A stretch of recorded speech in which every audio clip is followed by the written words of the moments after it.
Hi friends, welcome to yummy foodies and creations. కొత్తగా మా channel చూసేవారు సబ్స్క్రైబ్ చేసుకోండి. ఈరోజు మీకు 1 కేజీ బియ్యపిండితో మురుకులు ఎలా తయారు చేయాలో చూపిస్తాను. పిల్లలకు, పెద్దవాళ్ళకు అందరికీ ఇష్టమైన స్నాక్స్ చాలా సింపుల్గా చిన్న చిన్న టిప్స్తో ఎలా చేయాలో ఈ వీడియోలో మీకు చూపిస్తాను.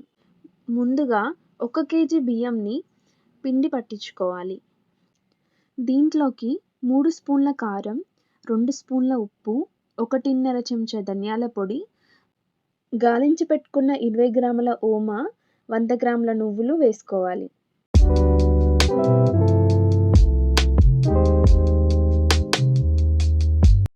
ఇప్పుడు మంచి రుచి కోసం 10-15 వెల్లుల్లి, 1 టీ స్పూన్ జీలకర్ర, కొన్ని నీరు పోసుకొని పేస్ట్లా చేసుకోవాలి.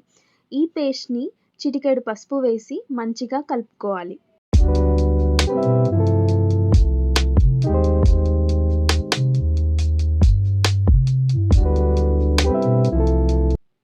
మురుకులకు నూనె పట్టుకోకుండా క్రిస్పీగా రావడానికి 2 పావుల నూనె వేసి పిండిని బాగా కలుపుకోవాలి.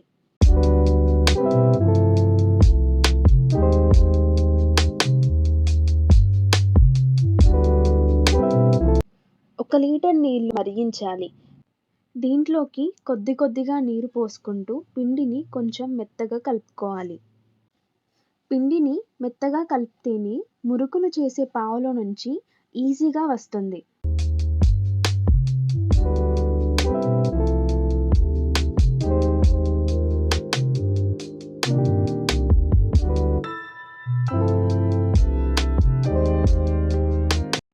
చూడండి, ఇలా హోల్స్ ఉన్న ప్లేట్ పెట్టుకొని కొంచెం పిండిని పావులోకి పెట్టి వీడియోలో చూపిస్తున్నట్టుగా ప్రెస్ చేసుకోవాలి. నూనె బాగా కాగిన తర్వాత మంటని మీడియం ఫ్లేమ్లో పెట్టి మురుకుల పిండిని పావుతో ప్రెస్ చేసుకోవచ్చు. అలా మీకు కష్టంగా అనిపిస్తే వీడియోలో చూపిస్తున్నట్టుగా జాలిగంటలో మీరు ప్రెస్ చేసుకుంటే మురుకులు మంచిగా వస్తాయి. ఇలా నెమ్మదిగా 1-2 నూనెలో వేసి కాల్చుకోవాలి. మెల్లిమెల్లిగా తిప్పుకుంటూ మాడిపోకుండా కాల్చుకోవాలి. చూడండి, ఎంత చక్కగా క్రిస్పీగా వచ్చాయి మురుకులు. మీ ఇంట్లో ఎంతమంది ఈ మురుకుల రెసిపీ చేసుకున్నారు? కామెంట్ చేసి చెప్పండి. ఈ వీడియో నచ్చితే లైక్ చేయండి. మరిన్ని మంచి వీడియోస్ కోసం మా ఛానల్ని సబ్స్క్రైబ్ చేసుకోండి. పక్కనే ఉన్న బెల్ ఐకాన్ని కొట్టండి. మేము ఎప్పుడు వీడియోస్ అప్లోడ్ చేసినా మీకు నోటిఫికేషన్ వస్తుంది. Thank you for watching.